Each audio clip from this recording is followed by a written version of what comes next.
سلام، ہمارے چینل میں خوش آمدید۔ حضرت صالح علیہ السلام اور قوم سمود پر معلوماتی سیریز جاری ہے۔ یہ اس سلسلے کی دوسری اور آخری ویڈیو ہے، جبکہ پہلی ویڈیو کا لنک ڈسکرپشن میں دیا گیا ہے۔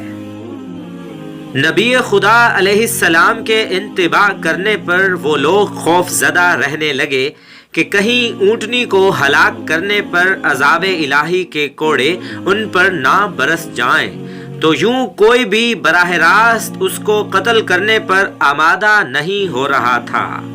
مگر صالح علیہ السلام نے یہ پیشن گوئی بھی کر دی کہ یہ سرکش و نافرمان قوم اپنی نافرمانی سے باز نہیں آئے گی اور ایک دن اونٹنی کو ہلاک کر کے ہی دم لے گی۔ اس اطلاع پر لوگوں نے اصرار کیا کہ آپ اس شخص کا حلیہ بتا دیں کہ جو اللہ کی اس نشانی کو قتل کرے گا۔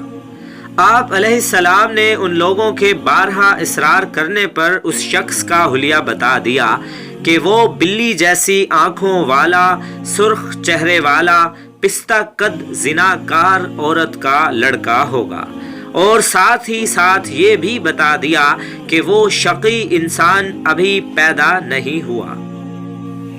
یہ جان لینے کے بعد انہوں نے مطلوبہ نشانیوں والے بچوں کو قتل کرنا شروع کر دیا، مگر حضرت صالح علیہ السلام کی بتائی ہوئی نشانیوں والا بچہ پیدا ہو کر بڑا بھی ہو گیا۔ اس دھوکے میں انہوں نے 9 خاندانوں کے بچوں کو ہلاک کر دیا۔ جن 9 خاندانوں کے بچوں کو قوم سمود کے باغی افراد نے شبہ میں قتل کیا، انہوں نے اپنے بچوں کی ہلاکت کا ذمہ دار حضرت صالح علیہ السلام کو ٹھہرایا اور آپ علیہ السلام سے انتقام لینے کی ایک کبھی سازش رچی۔ ان 9 خاندانوں کے 9 افراد نے سفر کا بہانہ بنا کر بستی کو چھوڑا اور باہر چھپ کر ایک غار میں بیٹھ گئے۔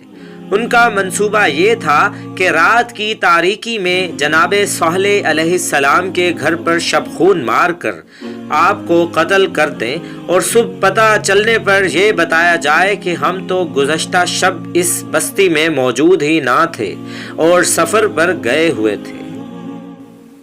ابھی وہ نبی خدا علیہ السلام کے قتل کا منصوبہ بنانے میں مصروف تھے کہ اچانک ایک بڑا پتھر غار پر آ کر گرا جو ان سب کی ہلاکت کا باعث بن گیا۔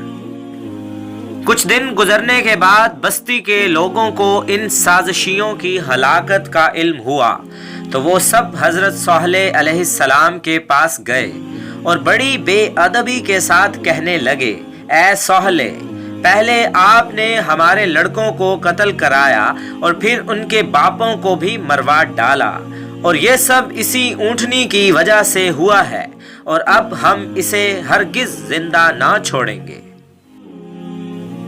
پیغمبر خدا علیہ السلام کے ڈرانے کے باوجود بھی کہ ناقۃ اللہ کو قتل کرنے کی صورت میں وہ عظیم عذاب الہی کا شکار ہوں گے، بالآخر انہوں نے اونٹنی کو ہلاک کرنے کا فیصلہ کر لیا۔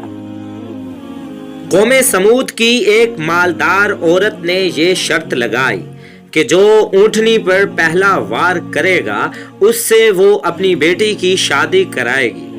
اس قبیلے میں ایک شخص کدار بن سالف تھا جو جناب صالح علیہ السلام کی بتائی ہوئی نشانیوں کے مطابق تھا۔ ایک دن جب اونٹنی اور اس کا بچہ چراہ گاہ میں گھاس چر رہے تھے تو موقع پا کر ظالموں نے اونٹنی پر حملہ کر دیا۔ اس حملہ کرنے والوں میں ایک شخص مسدہ بھی تھا جس کو ایک عورت جو خوبصورت ہونے کے ساتھ ساتھ مالدار بھی تھی نے لالچ دی تھی کہ وہ اگر اونٹنی کو ختم کر دے تو وہ اس سے شادی کر لے گی۔ قدار بن سالف نے آگے بڑھ کر پہلے تو اونٹنی کے 4 پاؤں کاٹ ڈالے اور پھر اس کو بے دردی کے ساتھ ذبح کر دیا۔ روایت کی جاتی ہے کہ اونٹنی کا بچہ بھاگ نکلا، جبکہ ایک اور روایت کے مطابق اسی پہاڑی میں سما گیا جہاں سے وہ برآمد ہوا تھا۔ حضرت محمد صلی اللہ علیہ وآلہ وسلم کی ایک حدیث کے مطابق ناقۃ اللہ یعنی اللہ کی اونٹنی کی کونچیں کاٹنے والا اولین میں سے شقی ترین شخص، جبکہ حضرت امام علی علیہ السلام پر ضرب لگانے والا آخرین میں سے شقی ترین شخص ہے۔ حضرت صالح علیہ السلام کو جب اس واقعے کا علم ہوا تو آپ علیہ السلام بے حد رنجیدہ اور دل ملول ہوئے۔ آپ علیہ السلام نے نافرمان قوم کو مخاطب کرتے ہوئے کہا کہ تم لوگ اپنے وعدے سے پھر گئے، غصے اور انتقام کے جذبے نے تم لوگوں کو اندھا کر دیا، سرکشو تم نے قانون خداوندی کی خلاف ورزی کی ہے، اب عذاب بھگتنے کے لیے تیار رہو۔